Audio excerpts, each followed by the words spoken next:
And thank you so much, all of you, for for giving me an opportunity so that I can interact with you all, guys. I hope I'm audible to you all. And Yes, ma'am. So should I start now, Dr. Megha? Okay, just one second.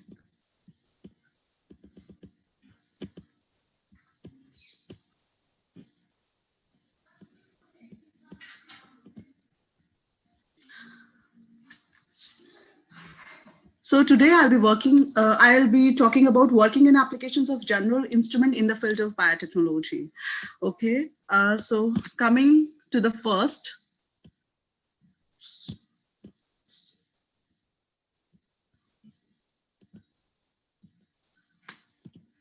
Yeah, so let's talk about UV-based spectrophotometer, which is usually abbreviated for UV is for ultraviolet and VIS is for visible.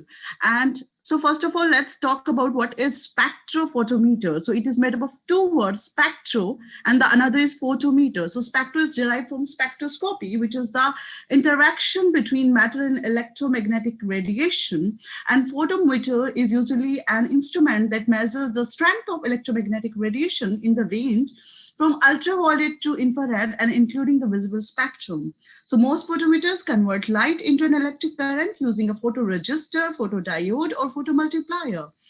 And when we combine these two features, that becomes the ultraviolet visible spectrophotometry, in which the range of the spectrum covered is ultraviolet and visible. The principle on which a usual spectrophotometer is based on Beer-Lambert law, which states that the absorbance of a solution is directly proportional to the concentration of the absorbing species in the solution and the path length. We all know that if we pass a light through any solution, it may absorb some light, it may reflect, it transmits some light. So keeping this in mind, the Beer-Lambert law was put it, which uses this principle, and when a particular wavelength is passed, monochromatic light is passed through this, and so is the complete light source is passed through a given medium, it absorbs certain light. And comparing with the reference, because you all know that initially we set with the blank, which allows to pass the complete light. And when we pass the next through the given solution for which we are interested to know the absorbance or the concentration, it absorbs some light. So comparing with the reference, we can know that which light is missing that is absorbed by the solution, and accordingly it reads the absorbance.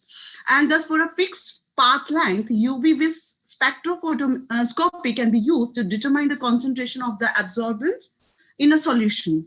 So the absorbance changes with the concentration. So as it is directly proportional to the concentration, keeping the path length, because we are using the same qubit and the same path length. So keeping that constant, absorbance becomes directly proportional to the concentration.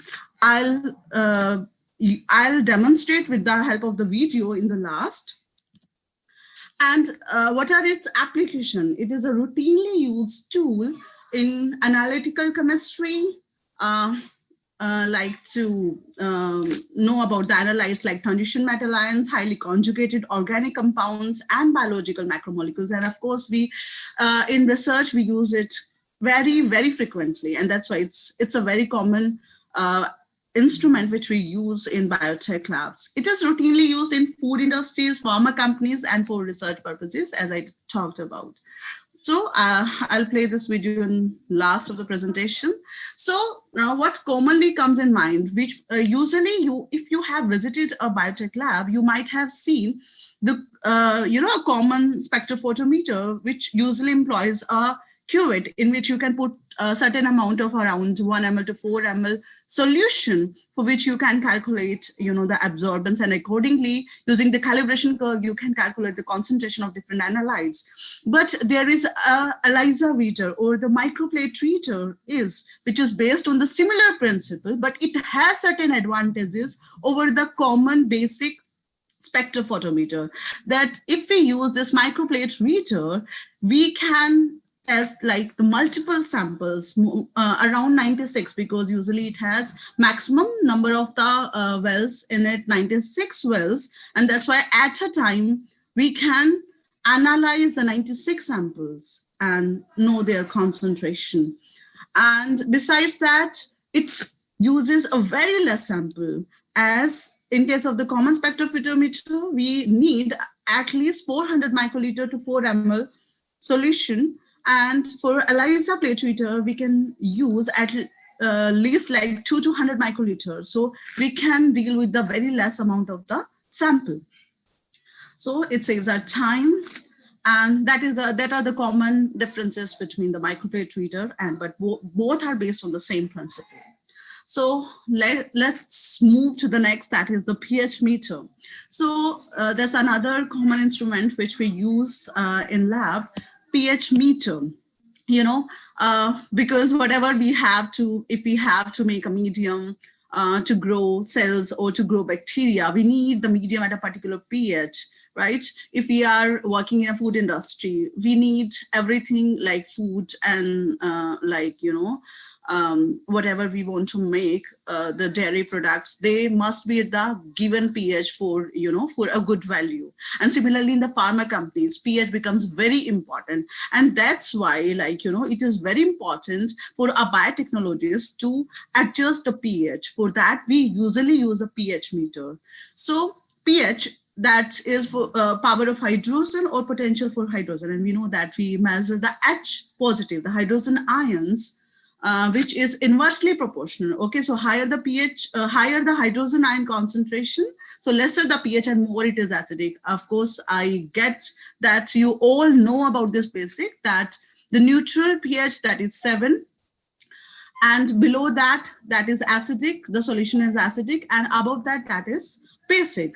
So the pH scale is logarithmic and inversely indicates, as I have talked about, and at 25 degrees Celsius, solution with the pH less than 7 are acidic and greater are basic, and at pH 7 they are neutral. So note out that temperature is very important to note when we are reading the pH, because it changes. It's not that the hydrogen ion concentration or the analyte is changing in net. In fact, because of the temperature, the pH which the pH reader reads changes. And that's why it is very important, because for example, you are writing a protocol and you have recorded that you have standardized the protocol and you have used a solution at pH 7.5. And that time the temperature was, let's say, 30 degrees Celsius. But second time, the person who is, who had optimized, he is using the same protocol. He has noted down the pH, but he is using on the different temperature. So it may give the wrong protocol, okay? So that's why it is very important that to mention that this pH was read at this particular temperature. And every time it is important to calibrate at the given temperature too. So the pH value can be less than 0 for very strong acid or greater than 14 for very strong bases. So storage of the electrode. So next very important thing which comes into mind, that we store the electrode. So we know that electrode, which is usually made up of a sensitive gel, and which is which is porous and which allows the movement of the electrolytes. We will see in the demonstration with the help of the video that how it is sensitive to the pH and how it allows the movement of the electrolytes through this. This is porous, and that's why very important. It should not be let it to dry. It should not be, it should be stored in a proper storage solution. So which is a 3 molar or 4 molar potassium chloride, because it's rich in potassium and chloride, and especially the source of the chloride ion, which is continuously required for that electric bulb, which is having potassium chloride in it. I'll show you in the video how it is important, and that's why it is usually stored in potassium chloride solution, but never in the distilled water or water. Okay, and not even let it to dry. Otherwise, it will damage the membrane, which is very sensitive to pH. Okay, and if we store in the distilled water, it will let the electrolytes of inside buffer to move out, and it will permanently damage the electrode. So keep in mind this precaution when you are using the electrode and when you are storing it. You can also use the buffer solution at pH 4 or 7 to dilute it, or the diluted HCl, because it's also a source of chloride ions. And one more precaution, that never rub the bulb with a paper towel, because I told you that it is a very, it's bulb. The membrane is made up of it's a gel, porous gel membrane, which is very sensitive. And, if you rub it, it may cause static charge over it, and it may interfere with the reading of the pH, as well as it may permanently, disfigure or disform the membrane, that it is no more sensitive to read the pH. So I'll demonstrate with the help of video the working of the pH meter, as well as how this pH meter works in the last of the presentation. So let's move next to the centrifuge. So the centrifuge, we all are very familiar. We have read this term since we have taken science, that they are the force, centripetal force, centrifugal force, right? So a centrifuge is similarly based on such principle, and a centrifuge is a piece of equipment that is commonly used in biotech lab that puts an object in rotation around a fixed axis, applying a force perpendicular to the axis of spin that can be very strong. And using the sedimentation principle, it actually employs the centrifugal acceleration that causes the denser substances and particles to move outward in radial direction. But when we use the centrifuge in a lab, it actually causes the denser particles to get settled to the bottom of the tube and the lighter particles to float on the top. So different types of centrifuges are used, like in research, in industries, in pharmas, depending upon their application. Like industrial scale centrifuges are commonly used in manufacturing and waste processing to sediment suspended solid or to separate immiscible liquid. Example like cream separator found in dairies.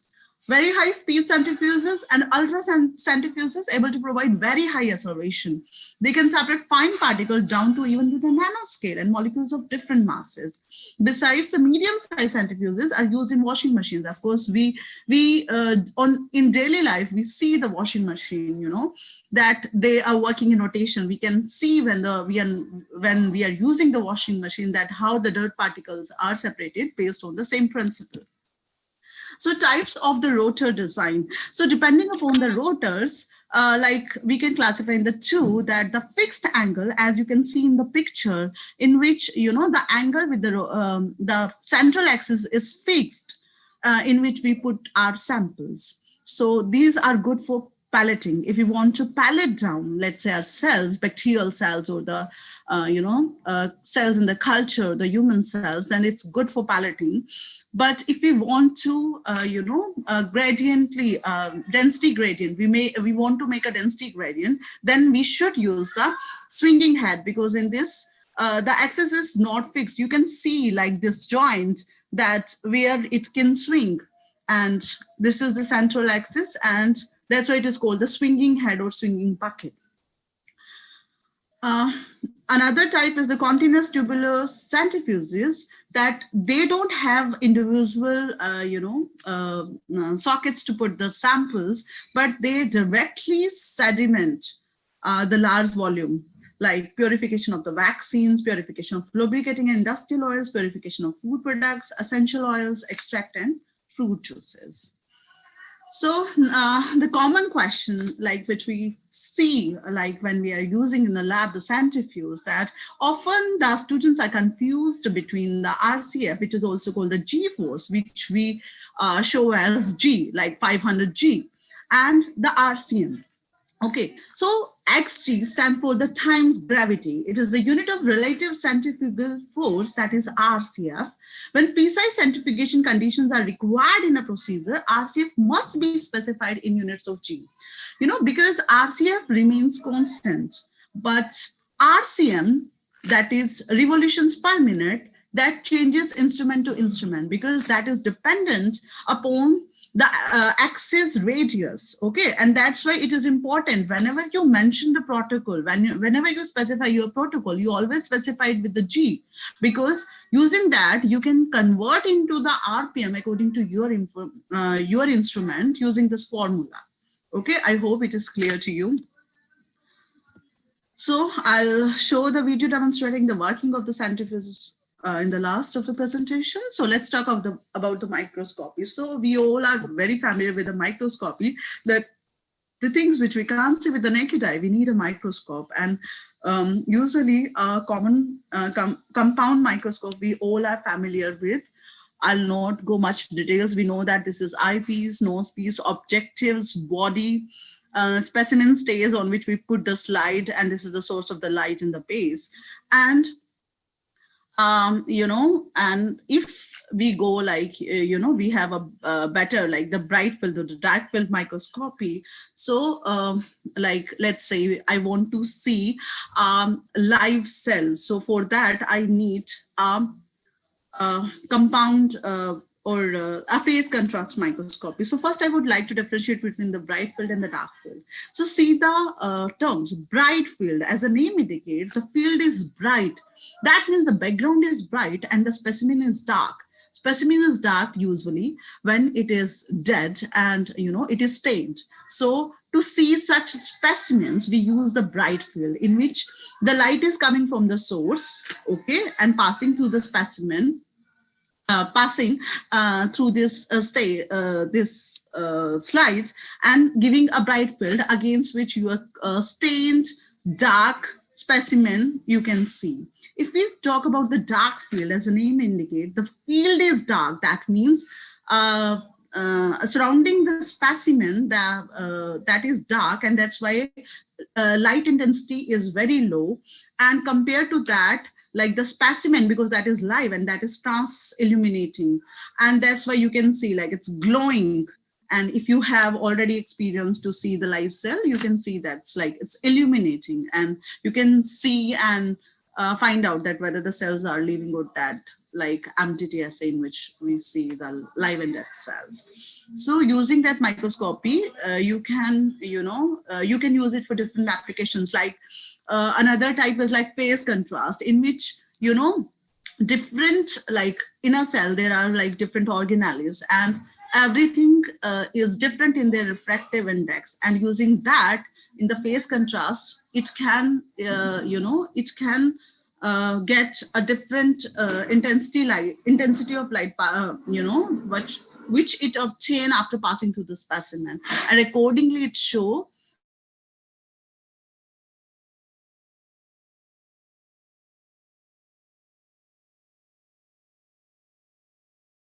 applications. So I'll demonstrate in the presentation in the last of the presentation using the video. So next, let's talk about the autoclave, which is very, very important in a research lab, in a biotech lab. So autoclave, we all know that, in which we use steam under pressure to sterilize the given component. That may be like, our instruments, metallic instruments, or, to sterilize the medium, or, like tips, or any other material. Even in hospitals, the surgical instruments are autoclaved using the same. Okay, so we all are familiar what is autoclave and how it is used. So let's talk very quick about it, and I'll move to the history then. Then an autoclave, also called steam sterilizer, is a machine that uses steam under pressure to kill harmful bacteria, viruses, fungi, and spores on items that are placed inside a pressure vessel. The items are heated to an appropriate sterilization temperature for a given amount of time. The moisture in the steam efficiently transfer heat to the item to destroy the protein structure of the bacteria and spores. And why the steam sterilizer is so effective? The question may arise in your mind that why don't we directly heat in spite, which was a common practice before the invention of this autoclave, that before that they used to use the flame kill these bacteria and microbes. But when they invented the autoclave, they found that because when steam is produced, actually under pressure, the boiling point of the water increases, and that is why it has more heat compared to a general direct, flame heating. And that's why it is more effective in killing the bacteria, viruses, etc. So, autoclave comes from the Greek. Auto means self and clavis means key. So it's a self-locking device. That's why the name. The first autoclave was essentially a pressure cooker and was originally invented as a method for preparing food by French physician Denis Pepin around 1681. He called it as a steam digester because he felt that after that it's ready to digest.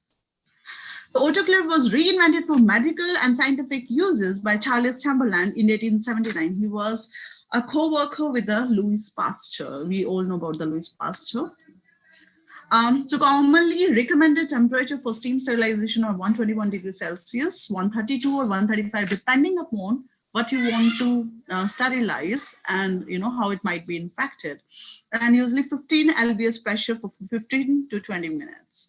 So there are three phases of the autoclaving process. So first phase is the conditioning. Of course, when we are putting the things in the autoclave chamber, we all understand that it might be having air. And so it is very important to displace the air completely. So in the initial phase of this autoclaving, when the steam starts, becoming, air is displaced by the steam. So air inhibits sterilization must be removed from the chamber during the first phase of the sterilization cycle, also known as the conditioning. Steam flows through the sterilizer, beginning the process of displacing the air. Temperature and pressure run slightly to a continuous flow pulse. And when the air is completely displaced, it becomes like completely closed. And because the steam is continuously, information. So the temperature and the pressure of the chamber rises and attains what we have already set it manually. So after the air is removed, the sterilizer drain closes and steam is continuously admitted in the chamber, rapidly increasing the pressure and temperature to a predetermined level. The cycle enters the exposure phase and items are held at the sterilization temperature for a fixed time, which I have already talked 15 to 20 minutes usually. And after that, when the cycle is completed, so we allow the steam to exhaust and the temperature and pressure is restored to the normal, and after cooling down, we take the things out. So what precautions should be taken during autoclaving? So that is very important. Like what things you can autoclave, you can keep in mind. And for example, like you can't autoclave high acidic solutions, basic solutions, or hazardous materials into the autoclave. Okay, besides like how much volume you are filling in the jars, like it should be around 60 or maximum to the 70%, not more than that, because otherwise it may burst. The cap should be like a loose or open. You can autoclave separately the closures, or you can loosely tighten the knob of the jar, so that two reasons, like one, the steam can enter freely inside, and second is like it does not cause to increase the pressure inside the beaker so much that it bursts. Okay, and so these things keep in mind, like you are not putting the polythene etc which are not autoclavable inside the autoclave. If you autoclaving the metal, so you have to wrap it in a way that it does not come directly in touch with the steam, and so on. Besides that, it is taken as a very environmental friendly procedure to sterilize, because we are not treating with any chemical or hazardous material to sterilize it, and that's why it is considered as a very environmental friendly. So I think Dr. Megha, we can play now the videos to demonstrate.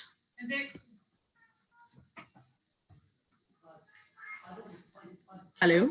Yeah, yeah. Just a minute. Yeah, sure.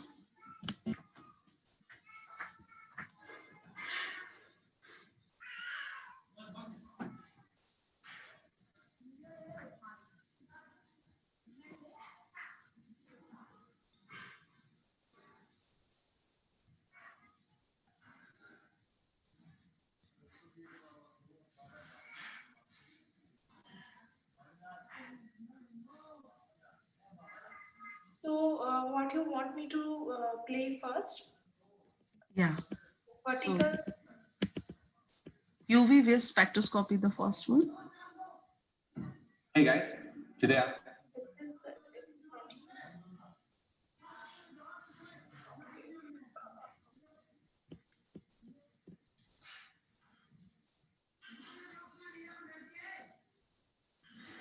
Can you see this?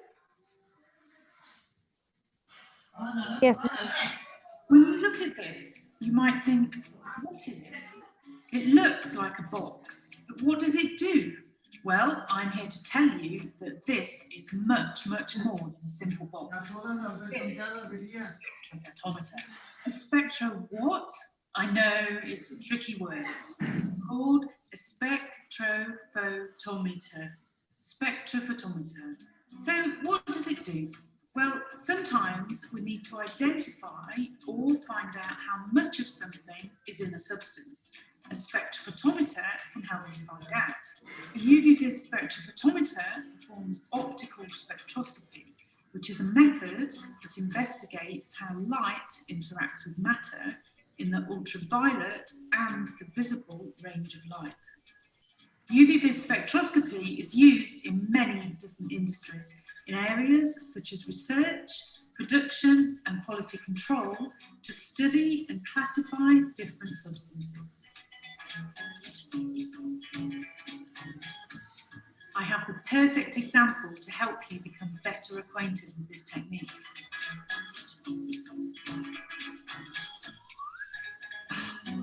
Coffee, tea, energy drinks, soft drinks, the world runs on caffeine. Well, the Food and Drug Administration, known as the FDA, has set requirements on how much caffeine is permitted in certain drinks. If we don't know how much caffeine is in our drink, we may end up looking like this poor lady who has clearly had way too much. As consumers, we want to have just the right amount of caffeine in our drinks. In addition, the manufacturers have to operate within the appropriate legal requirements. So how can these amounts be measured? With a UV-vis spectrophotometer, of course. Let me explain. Take our sample here in the cuvette. There is a linear relationship between how much light is absorbed, A, and the concentration, C, of the absorbing sample. This relationship is called the Lambert-Beer law. Other constant parameters in the Lambert-Beer law are the path length, D, and a factor called the extinction coefficient, E, which is specific to each substance. Furthermore, the absorbance value, A, is inversely proportional to T, which is the light transmitted through the sample. To cut a long story short, the higher the concentration of caffeine in a sample, the more light that is absorbed.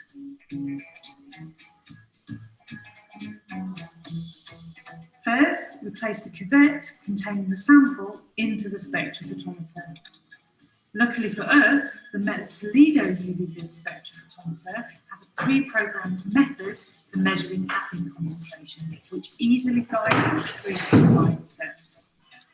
Inside the spectrophotometer, a xenon lamp directs a beam of light through the cuvette, and the sample in the cuvette absorbs particular wavelengths. The light that isn't absorbed, the transmitted light, passes through the cuvette and is first diffracted and then directed onto the detector. This setup allows us to measure and view the spectrograph on the instrument terminal in only 2 seconds. The spectrograph shows the absorbance values of that sample for the whole range of wavelengths within the ultraviolet and visible regions. Using the pre-programmed calibration curve, which shows absorbance at a particular wavelength against concentration, when we know the amount of light absorbed by the sample at that wavelength, we can determine the concentration. Brilliant! But what if we want to measure caffeine, but we only have a tiny amount of sample? Well, that's easy. We use a microvolume spectrophotometer. The METTLER UV5 nano spectrophotometer combines two instruments in one for both So, Dr. Bega, we can play the next, I guess.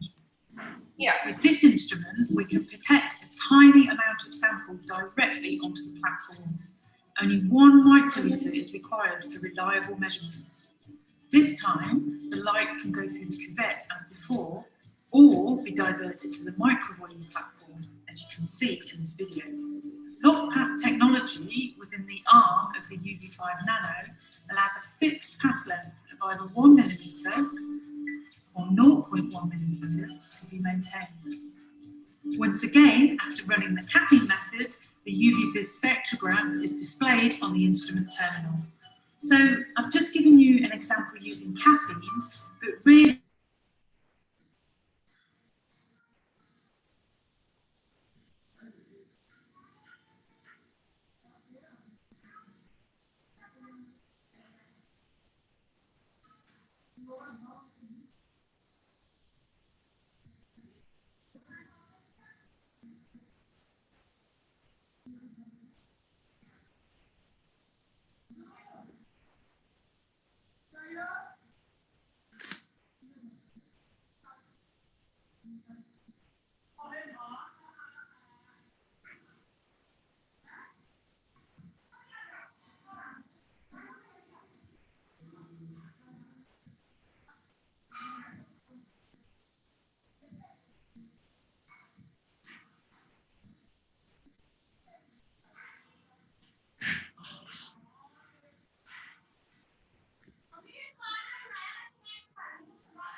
Dr. Megha.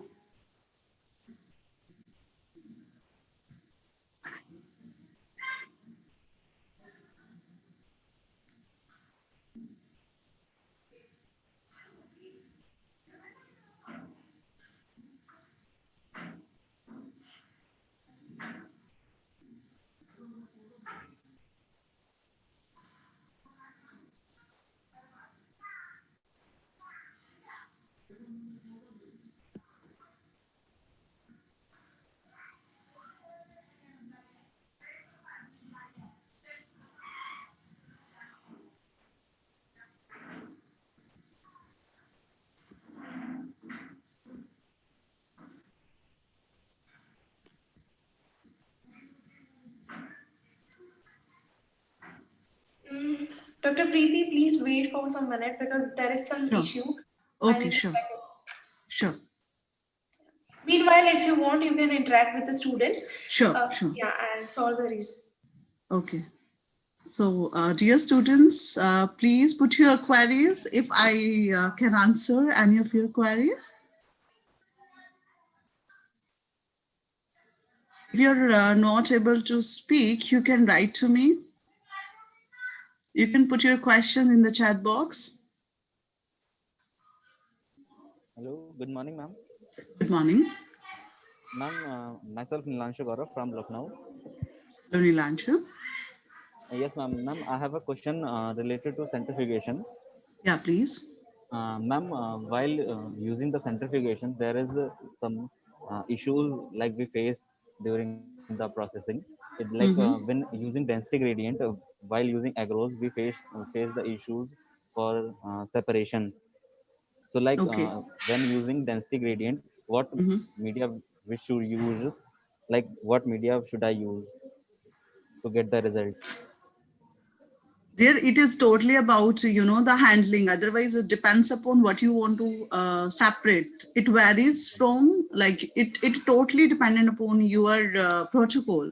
So it's Yes, not ma'am. like you are using the particular medium, that's how you will get the better results. It's totally the practice. And especially like during centrifugation, if you are doing it gently and handling with the care, I think it should be a very good separation, and you should be able to get very good results. It's totally about the practice and handling. No, like I was using the Ficol while separating the blood. Hmm. So, like I faced the issue due to media.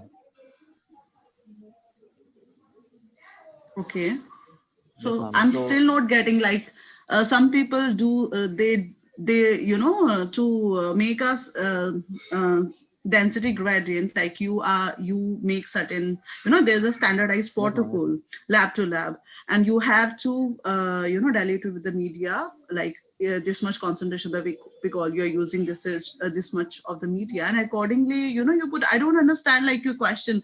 So what about the media you are saying? Because in fact, because if you are of course you're doing it for culture, so you are using totally in sterile conditions, and your media is also sterile. So I really don't get like, what's your question exactly, like regarding medium? I'm still not getting, like, you're talking about the Like, media. ma'am, yes, ma'am. Like, what media should I use while using the density gradient? Like, pick is normally placed at the like bottom of the like like conical tube. where I had worked, that they were using RPM 1640, like, but Yes, ma'am. it totally depends upon what cells you are separating, Yes, like ma'am. you are getting, like, Yes, ma'am. It was yeah. erythrocytes and leukocytes. I think the 1640 R1640 media should be like okay with that. No, So which media you were using? ma'am, Picol. No, that is to make your density gradient, but you Yes, have to ma'am. make different concentration by diluting it with the help of the media, right? Yes, yes, ma'am. Yes, ma'am. So which media you were using? Ma'am, I was Picol, like it's a which is neutral, highly branched, ma'am, high mass, Yeah, hydrophilic but polysaccharide. okay, but how did you make different concentrations of it, different densities? How did you make that? Which media you used to dilute it? Ma'am,